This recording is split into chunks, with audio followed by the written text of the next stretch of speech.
Bienvenue dans le 20h. Merci à tous de suivre RTI 1, les titres de ce journal. Il est rentré hier soir du Maroc. Le président de l'Assemblée nationale de Côte d'Ivoire a participé à Rabat aux travaux de la 27e Assemblée régionale Afrique de l'APF, l'Assemblée parlementaire francophone. Le point de ce séjour marocain en début de journal. Le Premier ministre Amadou Gon Coulibaly a reçu ce mardi une importante délégation du Parti communiste du Vietnam, parti au pouvoir. Le pays entend renforcer la coopération avec la Côte d'Ivoire, et cela dans différents domaines d'activité, comme la transformation de l'anacade, quand on sait que le Vietnam achète 55% de la production nationale. Le nouvel abattoir de la commune de Port-Bouët est désormais fonctionnel. Les travaux qui ont coûté plus de 18 milliards de nos francs lui donnent la possibilité de procéder à l'abattage d'environ 500 têtes par jour. Comme se chiffrent les besoins actuels, contre 50 à 60 têtes avec l'installation initiale. Et puis au Burkina Faso, la peine de prison à vie a été requise contre les généraux Gilbert Diendéré et Djibril Bassolé. Ils sont tous les deux les principaux accusés du procès du putsch manqué de 2015. Bonsoir à tous. Le président de l'Assemblée nationale de Côte d'Ivoire était à Rabat, la capitale marocaine. Amadou Soumaoro y a pris part aux travaux de la 27e Assemblée régionale Afrique de l'APF, l'Assemblée parlementaire francophone. C'était du 14 au 16 juin. Moussa Konaté nous fait le point de la participation de la Côte d'Ivoire à cette rencontre importante de la région Afrique de l'APF. Le président de l'Assemblée nationale de retour au pays, Amadou Soumaoro, était à Rabat, la capitale du Royaume du Maroc, où il a pris part aux travaux de la 27e Assemblée régionale Afrique de l'APF, Assemblée parlementaire de la francophonie. Une rencontre tenue du 14 au 16 juin. L'ordre du jour de cette réunion très importante, entre autres, il y avait l'intégration régionale en Afrique. Le deuxième point que nous avons examiné, il s'agissait du parlementarisme en Afrique et les nouveaux défis. Et puis le G5 Sahel. Alors, je voudrais vous rassurer que sur toutes ces questions, nous avons adopté des résolutions qui tiennent compte des aspirations de nos populations. La 27e Assemblée de la région Afrique de l'APF a vu la participation d'une vingtaine de pays. Le président Amadou Soumaoro salue le soutien de ses pairs à la Côte d'Ivoire lors de cette session. Nous avons veillé au respect de la souveraineté nationale de notre pays. Nous avons aussi veillé à la non-ingérence dans les affaires intérieures de la Côte d'Ivoire. L'APF a respecté mot à mot ces dispositions qui sont contenues dans sa charte. Nous avons été soutenus par tous les États membres à cette réunion. Et c'est l'occasion pour moi de remercier tous mes homologues qui nous ont soutenus comme un seul homme. C'est la ville de Kinshasa, capitale de la République démocratique du Congo, qui va abriter la 28e Assemblée régionale Afrique de l'APF en 2020. À peine rentré en Côte d'Ivoire, Amadou Soumaoro a échangé ce mardi avec des membres du bureau politique du Parti communiste vietnamien. Ils sont conduits par le président de la commission centrale en charge des masses populaires et l'éducation. Ils ont parlé du renforcement des relations entre les deux pays, notamment au niveau parlementaire. La délégation a invité le président de l'Assemblée nationale de Côte d'Ivoire à effectuer une visite au Vietnam. Et cette délégation du Parti communiste du Vietnam a également été reçue par le Premier ministre Amadou Gon Coulibaly. Alexis Ouedraogo. La Côte d'Ivoire, c'est le deuxième partenaire commercial du Vietnam en Afrique. Le pays entend renforcer cette coopération dans plusieurs secteurs, allant du commerce à l'investissement dans des projets à fort impact sociaux. Ce mardi à la primature, le chef du gouvernement a reçu une importante délégation du Parti communiste vietnamien. Depuis la mise en place de la politique de renouveau en 1986, le Vietnam a enregistré des progrès importants avec une amélioration des conditions de vie de sa population. Une expérience qu'elle entend partager avec la Côte d'Ivoire, mais surtout travailler à faire que les deux pays soient passerelles l'un de l'autre pour les marchés d'Asie et la sous-région ouest-africaine.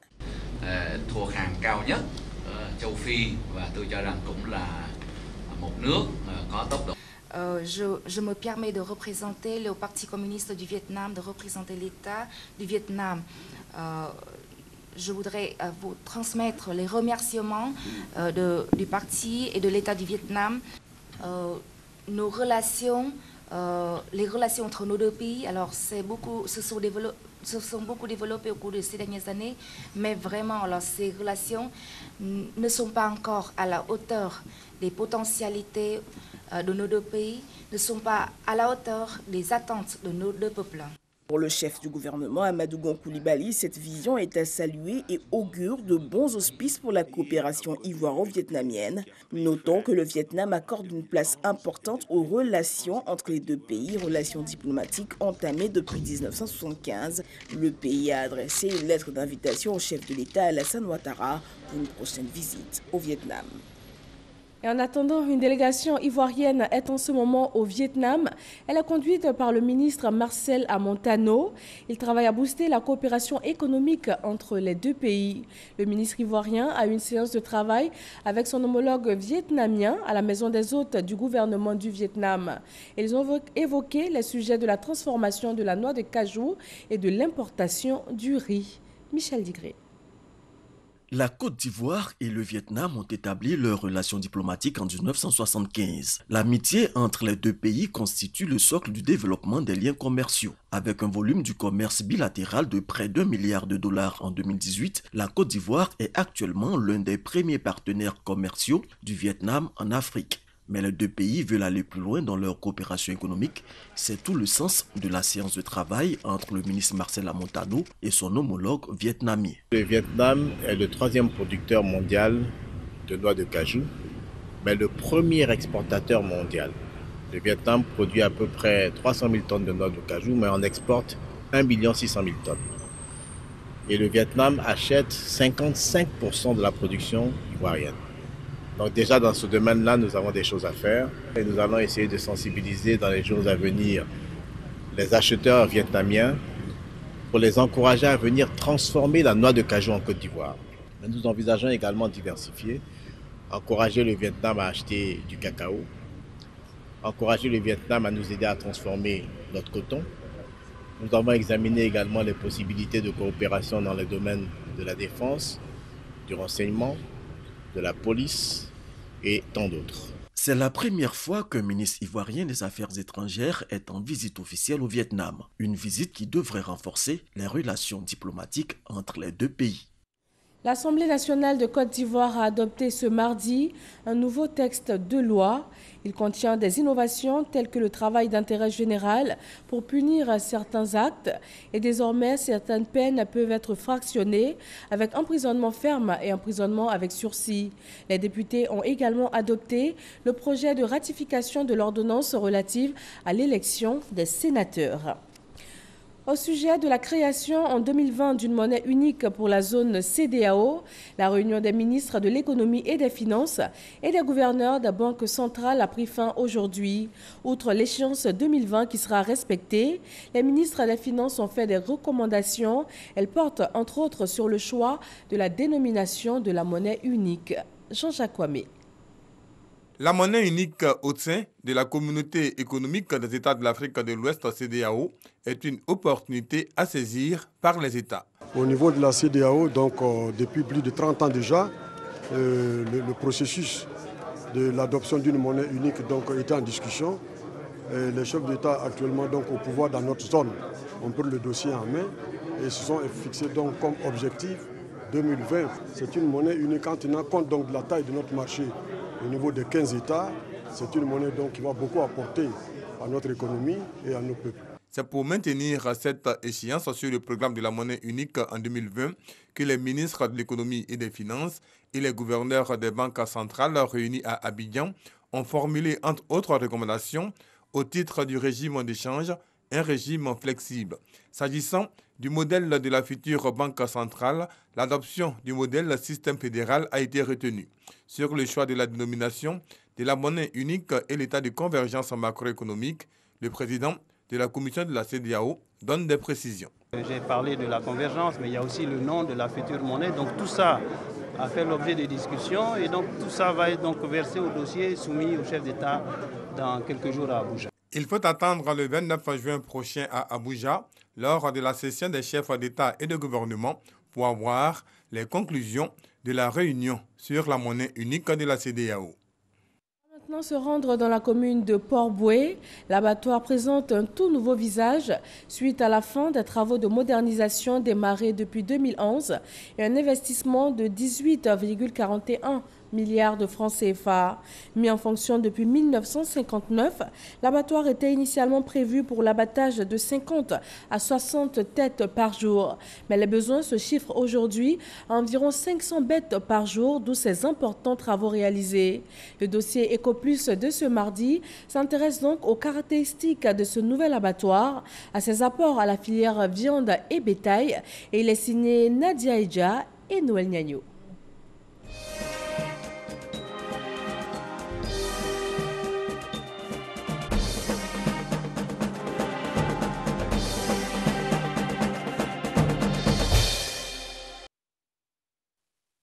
Rasman Zougrana, la quarantaine révolue. Il est le responsable des chevillards de l'abattoir de Port-Boué.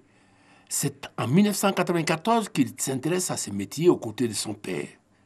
Cela fait donc 25 ans d'expérience parmi les 130 chevillards que compte l'abattoir.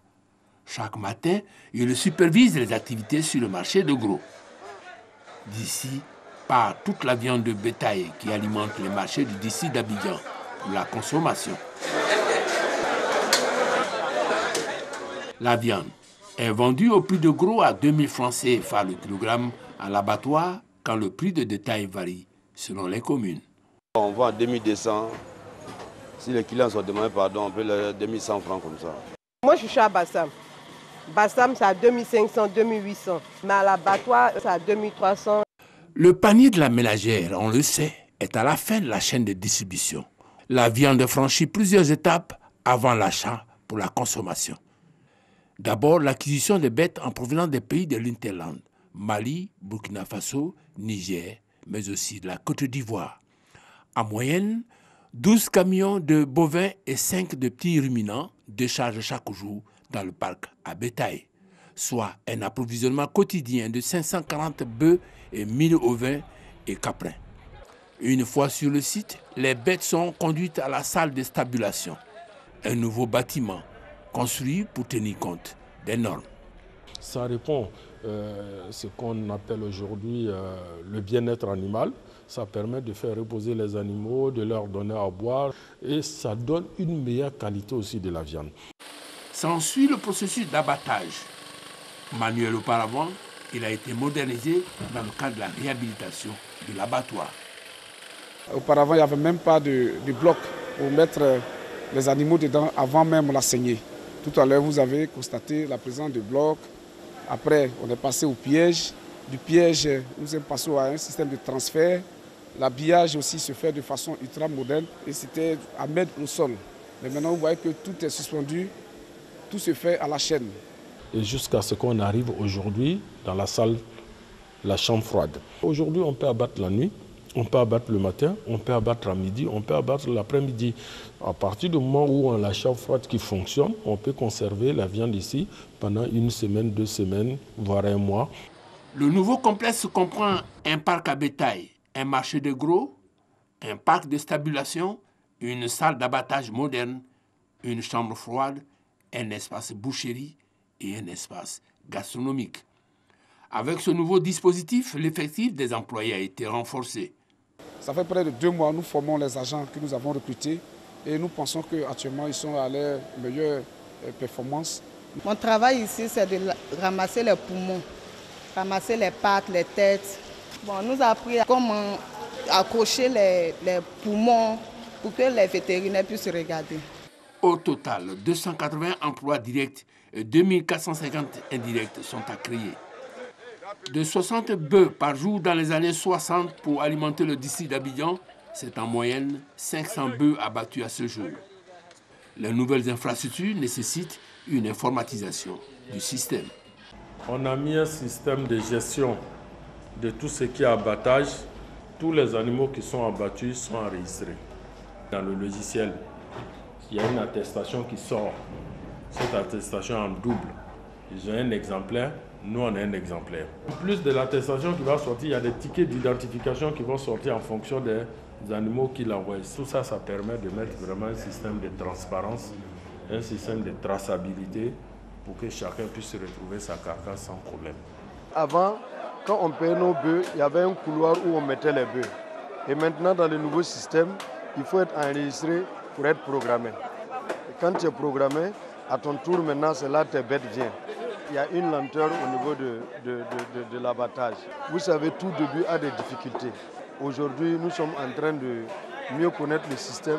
Le nouvel abattoir de Port-Boué, d'un coût de 18 milliards à 41 millions de francs CFA, est le fruit d'un partenariat entre le district et une structure privée.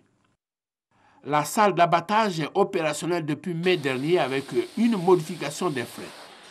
22 000 francs CFA par bête contre 21 000 francs auparavant, soit une augmentation de 1 000 francs CFA qui a suscité un mouvement d'humeur chez les chevillards. Aujourd'hui, la situation semble apaisée. Nous remercions le président de la République et le Premier ministre qui a écouté notre cri de cœur. Ils nous ont donné la gratuité de travailler pendant 1 mois. Vraiment, nous nous sentons maintenant considérés dans nos activités. Il fallait trouver, comme on appelle, un prix qui soit accepté de tous et que ça soit équitable afin que chaque partie puisse vraiment trouver son compte sans que le prix de la viande augmente. Ça aussi, c'est important. Donc, je pense que c'est ce consensus-là que nous sommes en train de chercher et nous pensons pouvoir trouver. Le nouvel abattoir traduit la volonté du gouvernement d'améliorer le secteur bétail et de fournir une viande de qualité à la population. Les abattoirs d'Abobo et de Yopougon, quant à eux, sont fermés pour être rénovés. Pour l'heure, l'abattoir de Port-Boué est le seul à fournir en viande l'ensemble du district d'Abidjan. Et voilà, ce dossier EcoPlus nous aura permis de connaître le nouvel abattoir de Port-Boué dans ses différents aspects. Depuis février dernier, la télévision numérique terrestre TNT est une réalité en Côte d'Ivoire. Les décodeurs et les antennes sont disponibles. Une caravane a été initiée par la Société ivoirienne de télédiffusion, et cela dans le but d'informer les populations du district d'Abidjan bénéficiaires de cette technologie. Isaïo. C'est parti.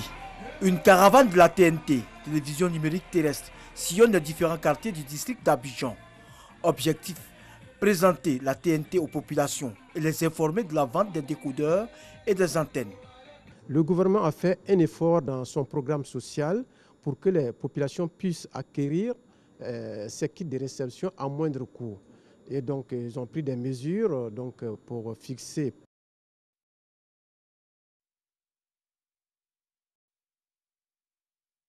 exonérés de droits de taxes et de TVA pour que effectivement les populations puissent l'acquérir facilement. Il est question de sensibiliser les populations pour s'approprier ces kits de réception. Il faut que tout le monde soit à la TNT à partir de juin 2020. Cette caravane permet aux importateurs d'expliquer comment se procurer les décodeurs et les antennes. Le district d'Abidjan est actuellement couvert à 25% par la TNT. Les décodeurs sont là, les antennes sont là, les kits sont là, il y en a suffisamment pour toute la population ivoirienne. Et le kit coûte 16 000 francs, 10 000 francs le décodeur et 6 000 francs l'antenne UHF. Même quand il y a la pluie, les images sont toujours là, il n'y a pas de perte d'image et la meilleure qualité HDMI. La TNT est une exigence du temps, selon le président du conseil d'administration de la Société ivoirienne de télédiffusion, IDT. Un pays qui se veut émergent de nos jours ne peut pas et ne doit pas ignorer la TNT dans son paysage audiovisuel. La TNT est une promesse du président de la République, son Excellence M. Alassane Ouattara, au peuple ivoirien, à savoir la promesse de mettre à la disposition des ménages de Côte d'Ivoire un confort de réception du service de l'audiovisuel, favorisant ainsi l'ouverture officielle du paysage télévisuel ivoirien à plusieurs opérateurs de production de télévision et de radio. Cette caravane va s'étendre à l'ensemble des autres villes de l'intérieur au fur et à mesure du déploiement de la TNT. D'ici la fin de l'année, la TNT va couvrir 60% du territoire avant d'atteindre les 100% en 2020, date de l'inspection du signal analogique. 153 réfugiés ivoiriens sont de retour en Côte d'Ivoire. Après plusieurs années passées au Libéria, ils ont décidé de regagner leur pays et ont été accueillis à la frontière par la ministre Mariatou Koné. Comment ce retour s'est-il effectué et dans quel état d'esprit sont ces désormais ex-réfugiés? Sam Kona. Il est 14 h. La délégation conduite par Mariatou Koné, la ministre de la Solidarité, de la Cohésion sociale et de la lutte contre la pauvreté, arrive à Prolo, village à 20 km de Tabou et frontalier du Libéria. 153 réfugiés ivoiriens y sont attendus en provenance du Libéria ce jour. Ensemble avec les responsables du HCR, Haut Commissariat aux réfugiés, elle embarque pour l'autre rive, à la rencontre de la délégation des Ivoiriens.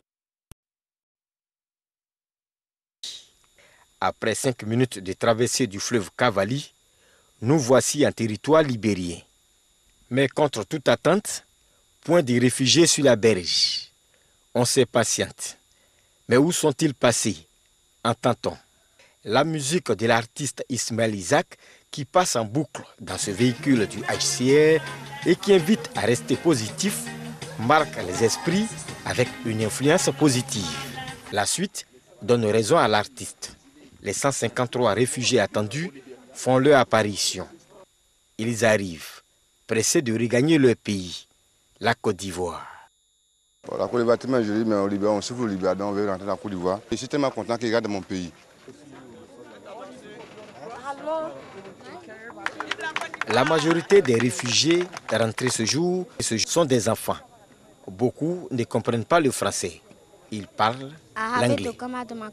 Aux côtés des réfugiés, la ministre Mariatou Koné est en joie. Son objectif est atteint. Mission accomplie. Grande joie. C'est une joie pour tous les Ivoiriens de voir que les frères et sœurs arrivent chez eux.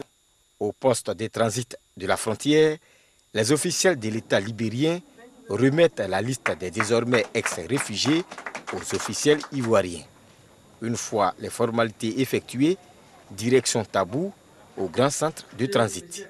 Ici, les ex-réfugiés devront recevoir les kits de retour. Il avait été décidé dans le passé qu'un kit de retour était donné à tous les réfugiés qui étaient rapatriés, enfants comme adultes. Et aujourd'hui, tout ce package a été uniformisé et une somme de 250 000 francs est remise à toute personne, quel que soit son âge. Et à côté de cela, bien entendu, il y a toutes les infrastructures sociales, les réhabilitations d'abris, les réhabilitations des centres de santé, les points d'eau, etc., pour s'assurer que ces personnes qui reviennent sont réinsérées dans le tissu socio-économique de Côte d'Ivoire. En attendant de rentrer chez eux, retrouver leurs différentes familles, ils passeront la nuit ici. Une autre vie les attend dès le lendemain. Une nouvelle Côte d'Ivoire, leur patrie, qui les retrouve après plusieurs années passées à l'extérieur. Le vice-président du PDCI-RDA, Malik Fadiga, rejoint les rangs du RHDP. Il dit être en phase avec les idéaux prônés par les oufouettistes et c'est à Bouaké qu'il a donné officiellement l'information. Kader Sogodogo. Malik Fadiga, vice-président du PDCI-RDA et délégué PDCI-RDA de Bouaké-Belleville, dépose ses valises au RHDP. L'homme politique est convaincu des idéaux prônés par ce parti et est fervent amoureux des actions de développement du président de la République, Alassane Ouattara. Chers parents, si je vous ai demandé de venir, c'est pour me confier à vous et obtenir votre bénédiction à mon adhésion totale au RHDP. Alors nous devons plus que jamais nous rassembler autour du président Alassane Ouattara pour réfléchir, travailler, mais surtout profiter de son expérience, pour mieux encadrer les générations futures, car la vie d'une nation se vit par des projections sur 20-40 ans. À cette rencontre d'information, de nombreux cadres du RHDP étaient présents, dont le ministre Amadou Koné, le vice-président du RHDP Fanny Ibrahima, le député Bema Fofana, Des cadres, notamment Louis Abonois et Jean-Pierre Gueye. Une famille politique qui l'accueille avec joie. Il faut se désolidariser de tout ce qui va créer la désunion entre les Ivoiriens. Il faut accompagner tout ce qui nous permettra de vivre ensemble. Et nous devons avoir pour seul objectif d'aller au progrès, d'aller au développement de nos populations. C'est pour cela que le président Alassane Ouattara a eu raison d'insister de créer le RHDP. C'est avec l'onction de ses parents du Woroba, Béré, Bafing et Worodougou, présents à la place de deux villas, là où son père Feu, Lamine Ba Fatiga, compagnon de lutte de Félix Houphouët-Boigny, recevait ses invités, que Malik Fatiga a annoncé son départ du PDCI RDA. La coalition des mouvements pour la paix, l'emploi jeune et le développement se félicite des actions de développement du gouvernement ivoirien. L'objectif pour ce mouvement est de témoigner des avantages liés au projet initié en faveur de la jeunesse. Alexis Ouedraogo. La COMPED, Coalition des mouvements pour la paix, l'emploi jeune et le développement, reconnaissante au chef de l'État Alassane Ouattara pour le travail abattu par l'équipe gouvernementale. Le mouvement politique regroupant essentiellement des jeunes veut célébrer les victoires du RHDP et honore 9 personnes ayant œuvré aux avancées du RHDP. Alassane Ouattara, aujourd'hui même à travers son plan social, il est venu nous démontrer qu'il pense à la jeunesse. Nous venons de passer des concours. Plus de 5300 recrues au niveau de l'enseignement, plus de 5000 au niveau de la santé, plus de 3000 au niveau des eaux et forêts. Je pense que tous ces concours sont à l'endroit des plus jeunes, c'est de 18 à 35 ans. Plusieurs personnalités présentes encouragent l'initiative. Ils ont compris que sans la paix, il n'y a pas de développement possible. Nous avons une jeunesse consciente, elle sait très bien toute la place qu'elle occupe dans le cœur du président Ouattara et tous les programmes qui sont développés, n'est-ce pas, pour leur plein épanouissement. Nous ressentons une satisfaction totale. Il faut remercier et féliciter cette génération montante, ceux qui ont d'ailleurs pensé et voulu rendre hommage au chef de l'État et au RHDP, que nous sommes sûrs, comme d'autres le disent, seul on va vite, mais c'est ensemble que nous irons très loin. L'agenda COMPED affiche 2 dates pour le mois de juillet, le 30 à Korogo et le 13 à Mans. Objectif, partager localement les acquis du RHDP. Le groupement des partis politiques pour la paix, GPP, a tenu un point de presse ce mardi. Composé de 13 partis, le GPP a appelé les partis politiques ivoiriens à œuvrer au renforcement de la cohésion sociale en Côte d'Ivoire. Ahmed Traoré et Moussa Konaté. Ils sont au nombre de 13 et ont décidé de fédérer leurs énergies au profit de la paix. Après avoir analysé la situation sociopolitique du pays, le groupement des partenaires politiques pour la paix, GPP, déclare: Il s'agit pour nous de livrer à la face du monde entier notre message en interpellant une fois encore la classe politique ivoirienne à mettre bas la terre face à nos différends. Le GPP interpelle chaque acteur politique afin de faire preuve de mesure dans leurs propos et de favoriser la cohésion sociale en évitant la division. Le GPP invite tous les acteurs à œuvrer pour la paix et la cohésion nationale dans leur comportement et leurs propos. Le GPP estime qu'il faut favoriser la stabilité du pays en s'engageant pour une véritable cohésion sociale, ce en mettant un terme au dérapage. Suivons ensemble quelques réactions de partis politiques membres du GPP au sortir de cette conférence de presse. Nous dénonçons tout propos qui aurait tendance à créer des remous sociaux. Nous disons que la Côte d'Ivoire, qui sort de longues années de crise, n'a pas besoin de ça. Les populations ont besoin de quiétude, les populations veulent qu'on lutte pour leur bien-être. C'est le programme politique qu'il faut proposer. On a besoin de programme politique, on n'a plus besoin de querelles. Sommes-nous capables de faire quelque chose demain pour pérenniser la paix et la stabilité? D'accord. Mais des propos haineux, non. Proposons quelque chose pour la société future regardons devant. Demain est mieux.